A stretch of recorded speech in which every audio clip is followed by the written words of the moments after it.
What's good, everybody? It's Outside the Playbook. I'm Jay. Today we're going to be reacting to Pistol Pete MARAVICH 68 points versus the New York Knicks. Earlier this week on Back in My Day Tuesday, we did a little bit of a feature for Pistol Pete, but today we're going to dive in a little bit deeper into his bag. Cooking up 68 points without a three-point line in 1977 is a big deal, so let's see what he had rolling for him. Before we get to the video, give this video a like, subscribe to the channel. The slogan says still, there's one more for the good guys. Let's go.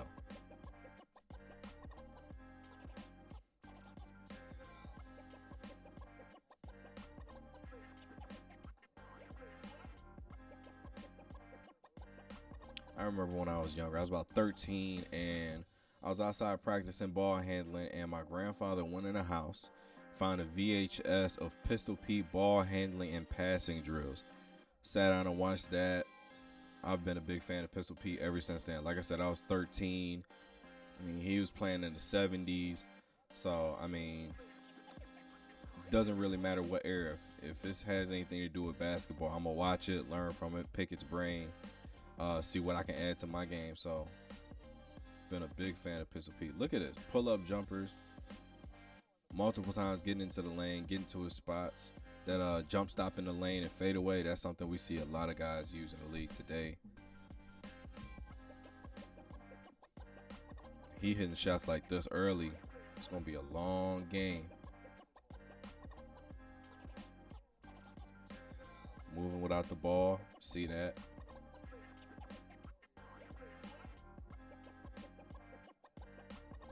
He had handles for days. There was a story he told. His dad put him in the car and they went for a drive, and he was dribbling the basketball outside of the window to see if he could control it as well as his dad thought he could. So, I mean, handles, left hand, right hand, attack, drive, get to any spot he wants to on the floor, elevate, rise up. He's one of those guys who, you know, you say don't let him get to his spots or he'll kill you. He was so skilled and dynamic any spot with his spot. I mean, a lot of players get the idea that, or a lot of people have the idea that that Kyrie is the most skilled point guard or player of all time in NBA history. I got to throw Pistol Pete in there because like I said, these are mostly jump shots. We've seen him attack with both hands. I mean, as far as offense goes, he might be in that conversation too, in my opinion.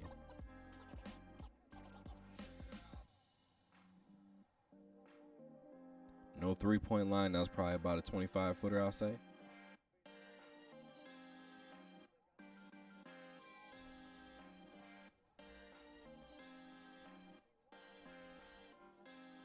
So if I'm a scout right now, if I'm a coach, I know or even a player on the opposition, I know for a fact that he loves getting within that free throw line, elbow area, and rising up. Just about most of his shots are coming from the same area. So, like I said, you know, stop him from getting to his spots. I want to stop him from getting there in particular, but he's going to get anywhere and do whatever he wants at any point in the game.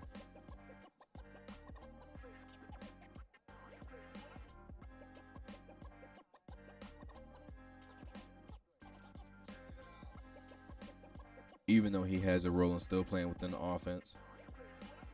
2,273 points in that season. I think he led the league in scoring that year with 31. And then in the NCAA, he is all-time leader in scoring, all-time leader in field goals made and attempted.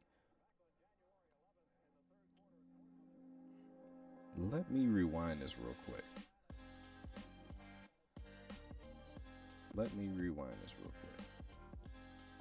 All right. Gets it, being pressured, looks up the floor, doesn't panic, puts the ball on the floor. Like I said, left hand or right hand. He's dribbling up the court against pressure with his off hand.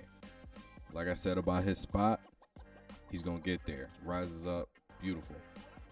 Beautiful. Yeah, that's flawless. What was I saying? Yeah, he leads the NCAA in all-time total points per game. He averaged 44 a game in college.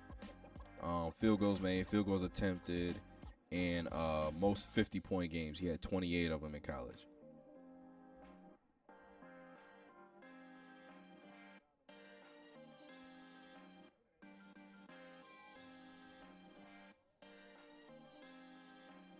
Great facilitator.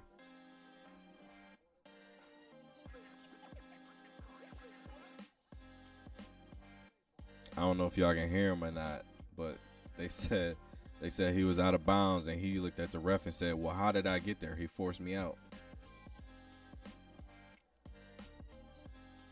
Another one rising up. That's probably a 3-pointer too. Well, he probably had maybe 3 or 4 3-point range shots in this game. He had range for days. Rise up over a defender. That's nothing you can do about that. Like I said earlier in the game, he was already hot. They just in trouble right now.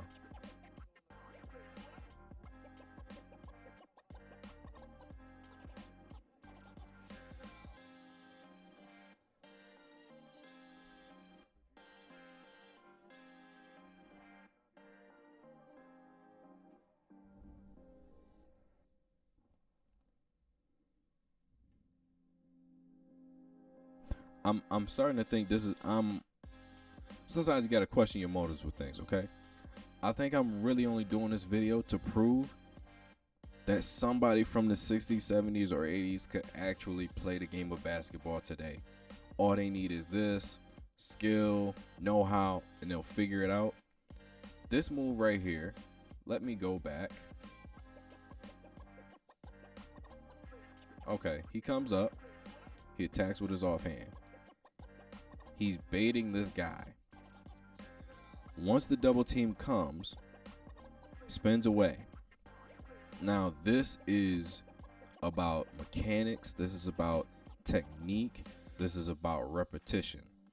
When you're shooting a fadeaway like this, first thing you got to do, plant your inside foot. You always have to make sure you swing that back leg all the way through so that you're able to push off of it in the fadeaway. Here, he doesn't even look at the rim yet. He plants his left foot, swings his right foot, and he knows if he's squared up and he's able to rise up, he can locate the rim. He'll be on target. This is flawless technique.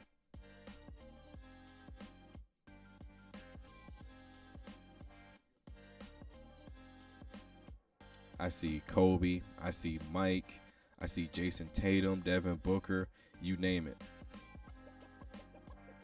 You name it. I've seen that for years and years.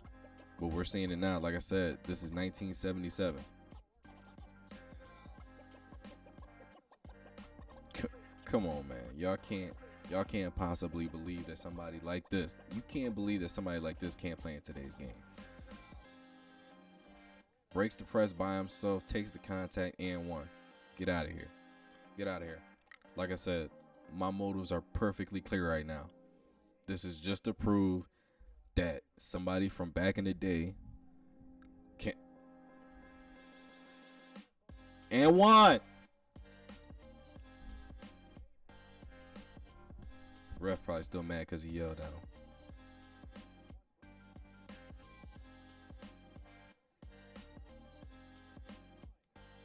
For the young basketball players today, young NBA fans, Luka Doncic was not the first white person that was good at basketball. Just want to point that out too.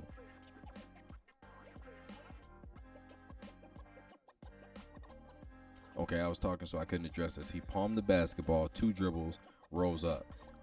That last play, came off a screen, fake left, 1 dribble right, pull up, fade away. That's tough. Like I said, repetition is key, and he's hitting nothing but jumpers. You just look at the ref, say, my bad, coach. You just look at the coach and say, my bad, but there's nothing I can do about it, so don't get mad at me. So yeah, 68 points, 6 rebounds, 6 assists, 26 of 43 from the field. No 3-point line. I think he went 16 of 19 from the free throw line. They were in trouble early in this game, and he fouled out with 6 fouls too, if I'm not mistaken. So it's not like he was just, jacking up shots just to jack them up. He was in a constant rhythm throughout the entire game. Shot well over 50%.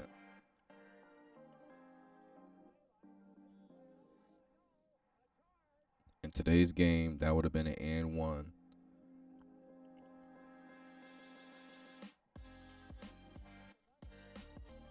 Come on, man. That's too easy. At this point, that's just too easy for him. He just trying stuff. Dude coming off pin downs, hitting jump shots.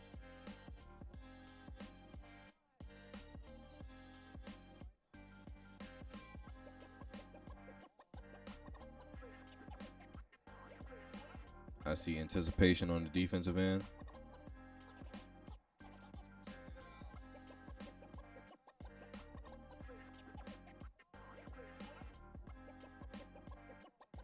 Dime. If he in travel. Come on. Yeah.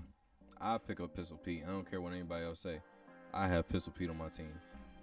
Forget all that. But thanks for watching the video. Give it a like and subscribe to the channel. Turn the notifications on. You know the slogan. That's one more for the good guys. We out.